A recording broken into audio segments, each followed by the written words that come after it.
Everyone, welcome to this week's art chat. I'm Emily Gillespie, an artist in Central Florida. I've been a maker for about a decade, and one of my greatest passions besides making art is cheering on other creatives. These art chats are a way for me to offer my thoughts, encouragement, and support. I'm glad you're joining me. A quick announcement before I get started for today. For almost the past year, I've done these art chats every week, pretty much. But I'm going to switch that up for a little bit.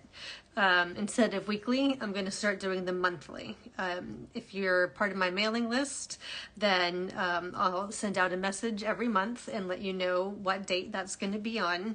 And if you're not on the list, go to emilygileski.com, my website, and make sure you're signed up so you stay up to date on the schedule. There's some other things I want to be working on this year, and I think hopefully taking a step back from the art chats might help me have more time to work toward other goals, because these do take up a lot of time to plan and prepare. So in the last art chat, a couple weeks ago, I think right after Christmas, but maybe before Christmas, I'm not really sure now.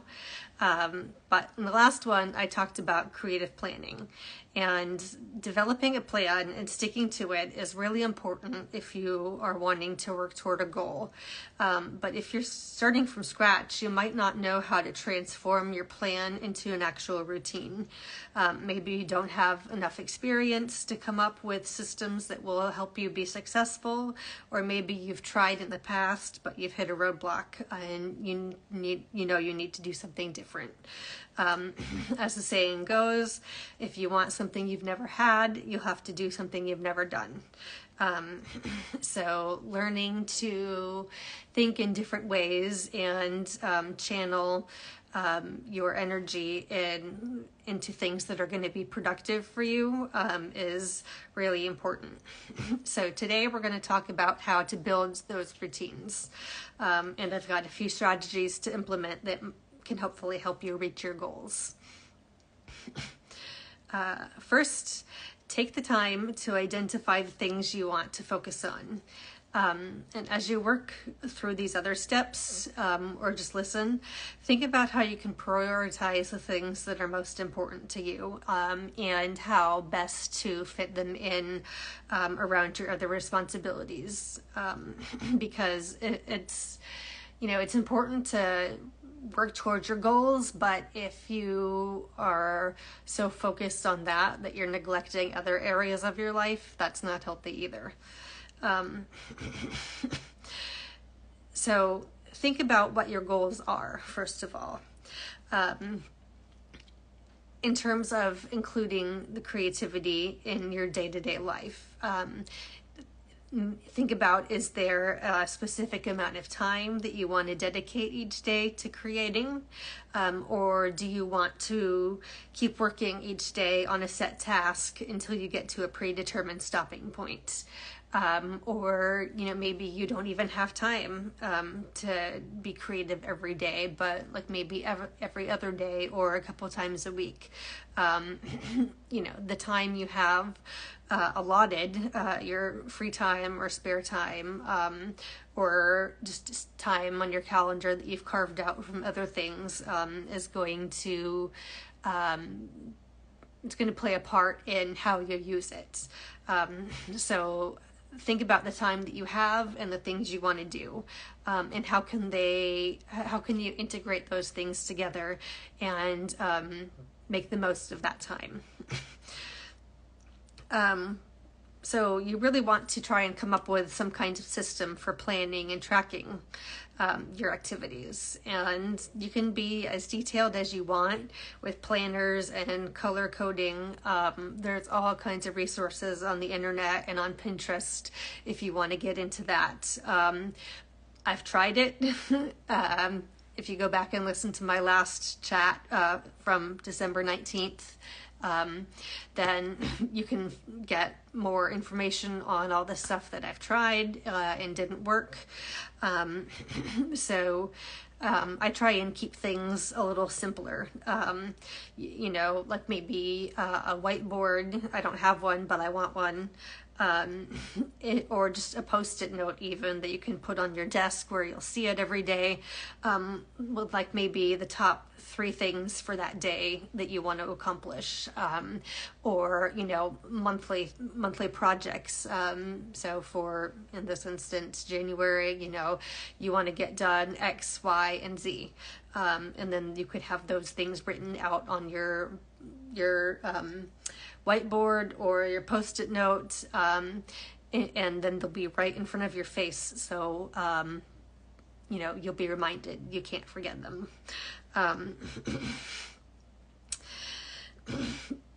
This tip might sound a little counterintuitive, but in a routine, it's sometimes important to allow yourself to lose track of time. It's really important, of course, to have structure to your day, but you don't have to be so busy and on the go all the time, because that's just going to wear you out. Your body and your brain need time to rest, to decompress, and to refresh. So make sure that you build in downtime, so that you can kind of rebuild the things that inspire you, and rest your body, and just take time for yourself. You don't need to always be rushing around doing something else. The next tip is to keep a journal where you can record your thoughts, ideas, inspiration, and even doodles and sketches. And if that's a sketchbook that you want to also make notes in, that's great. If you want to maybe keep it separate, you can. But I find that having everything in one place makes it a lot easier to look back and locate specific items, rather than having to dig around for the specific journal that specific thing might be in. For a long time, I tried having multiple notebooks and art journals and sketchbooks, for each with a dedicated theme or subject. And that was just way too much to keep up with, because, you never had the right one when you wanted it. If you're out on the road or doing errands or picking your kid up from school, it's just so much easier, I think, to have just one sketchbook, and put everything in there, because then it just simplifies it, and it really minimizes the amount of time you would have to go look for and something that you're looking for. So for me, I have my, that's really close. I have my Arteza sketchbook that I bring with me everywhere, and I have my my new 2024 planner pad. And again, those resources are in my last art chat, or they're also on my blog, at emilyjaleski.com. It's one of the most recent blog posts. You can go find it. So in addition to that, it's good to plan, it's good to be prepared, but also don't make it too hard on yourself. Don't overcomplicate things, and just make a point to make it easy and set yourself up to be successful. If you're going from a really relaxed routine, where you don't have a lot of structure, and suddenly going from that to something that's very detailed, with color coding and checklists and habit trackers, that's going to probably be really difficult for you to switch, just like that. Maybe if that's what you want to move toward, just take little steps. It really kind of depends on what you want and what you feel like you can handle. But you also need to make it fun. When you are adding new stuff to your routine, there's going to be an adjustment period. So I find it's easiest to train your mind to start kind of teaching it to expect when you're going to be creative by incorporating rituals. And by this, I just mean a series of actions or activities that are performed in a certain order before starting a task. For example, before you sit down to create, you might light a candle and then brew a cup of tea, turn on some music, say a prayer, and then you're ready to start. And that's just an example. You could really make a ritual whatever you want it to be. But having the ritual that you regularly perform before you start your creative work creates an association with your brain between the two activities that lets your head and your heart know that it's time to get to work. The next tip is to find an accountability buddy. This can be somebody who has similar goals, but it doesn't have to be. You can each have your own priorities and goals, but even if you don't, like if they're completely different, it doesn't really matter. Just having someone to hold you accountable, that's going to ask you whenever your agreed upon time frame, daily, weekly, whatever, have you kept up with your goals? Have you done what you said you were going to do? Or have you accomplished this particular task that's a step towards your goals?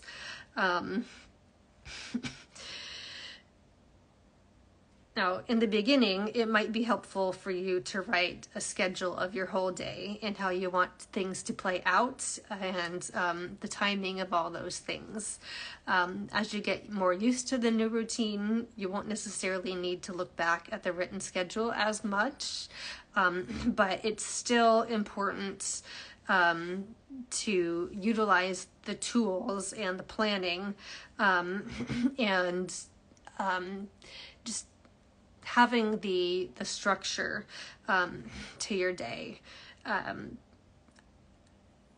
I find it really helpful to set aside time each week for a planning session. Like maybe Sunday nights for 20 minutes. And I like to review my planner a couple times a day.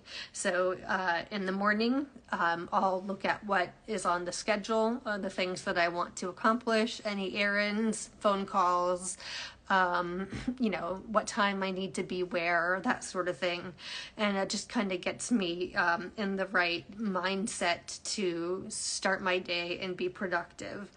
And then in the evening, I'll look at it again to review the day, think about how I did, what I accomplished, if I need to bump anything over to the next day. And then I'll also just take a few minutes to glance at the schedule for the next day. Even if I'm going to look at it again in the morning, just kind of going to bed knowing what to expect the next day is helpful for me. And I can really tell that when I am consistent with that routine, then I operate a lot better and I'm more productive.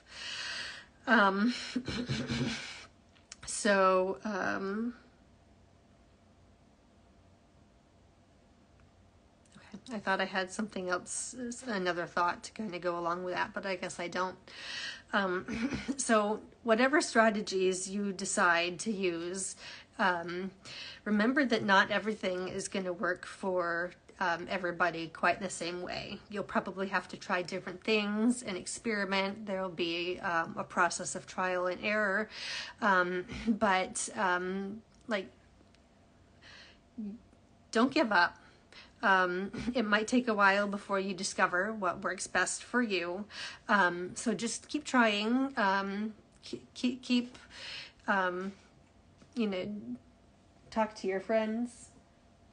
Sorry, my dog is over there and I don't know. He's old, he's 17 and, I think he's starting to get some doggy dementia, so he just kind of stands there looking lost sometimes. Anyway, whatever whatever techniques you want to use, give it a shot for a week or so, see how it works, see how things play out, and if it's not working, then don't be afraid to scrap that idea and move on to something new, because you never know what might work best for you in your personal life. So like I said before, just remember that the art chats are moving from weekly to monthly, and make sure that you are on my mailing list to get updated about the schedule for each month. So go to emilyjaleski.com. It's the same spelling as my Instagram user handle here. You can sign up and you'll get access to studio news, inspiration, and peeks behind the scenes that I don't share anywhere else. So I hope you all have a great January. Don't give up on your New Year's resolutions, and I will see you back here in February. Have a great month, guys. Bye.